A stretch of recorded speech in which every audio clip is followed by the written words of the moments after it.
My name is Mark. I am the Chief Officer and co-founder of the Lone Buffalo English Development Centre and Youth Development Project in Seng Kuang in the lovely hills of Phonsavan in northern Laos. Lone Buffalo is actually the nickname of Manapet. Manapet was an inspirational local man in Seng Kuang who worked as an explorer's local guide, but he also worked for unexploded ordnance clearance programs. On top of that, he taught English for free to the town's kids in his house, which had a converted classroom in the evenings. So Manapet was just this guy that when you met, you could meet him for an hour, you could meet him for a day, you could meet him for a week, and he just left an impact on you. You know, you come across people in life and suddenly you think, wow, what an amazing person. And that was Manapet. As I said, unfortunately he passed away in 2010.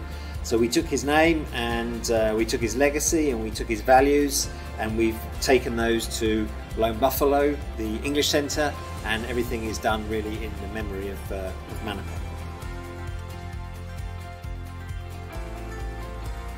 Ooh, that's quite difficult. I would say that currently we have, let's say, coming up to 200 students, which is normally we have between 200 and 250 students at any one time. Around 50 students would leave every year to go to hopefully university or college, and then we try and open 1 or 2 classes a year.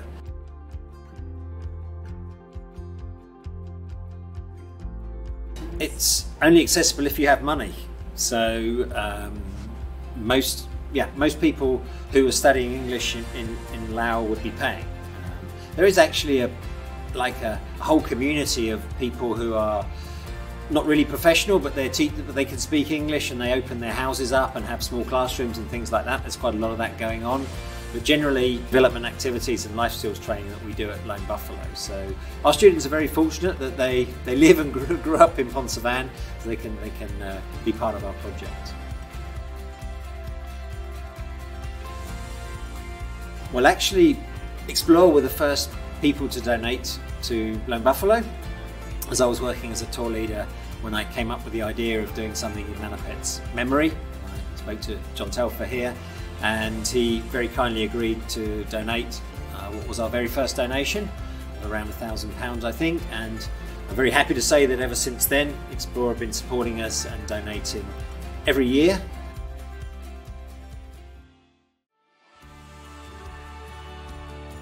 If they were travelling around Laos, then my suggestion was that they would buy some of our Lone Buffalo coffee. So if you're in fact, not just in Phonsavan, but even in Luang Prabang and Vientiane, we have outlets where you can purchase Lone Buffalo coffee, and that's a great way of supporting us because the money goes directly to help our project.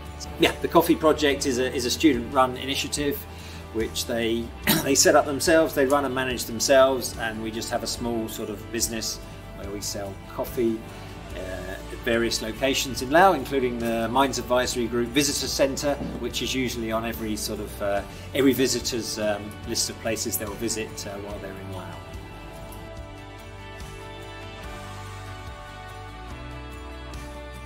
Okay, DevTog, so Develop Together. So this is our signature program now.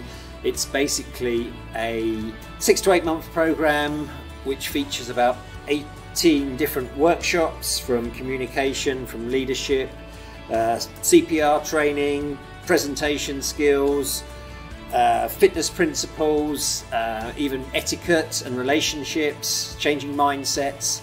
It's a really interesting program that we've designed in-house, and we present in-house, and some of our students and alumni are actually involved in the presenting.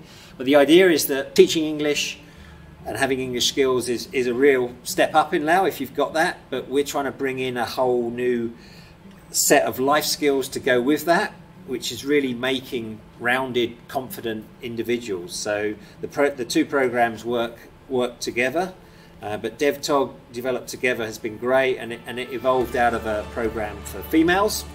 So it was a female development program And I realised when boys were joining the sessions and saying we need the same training, that it wasn't just the girls that we should be focusing on.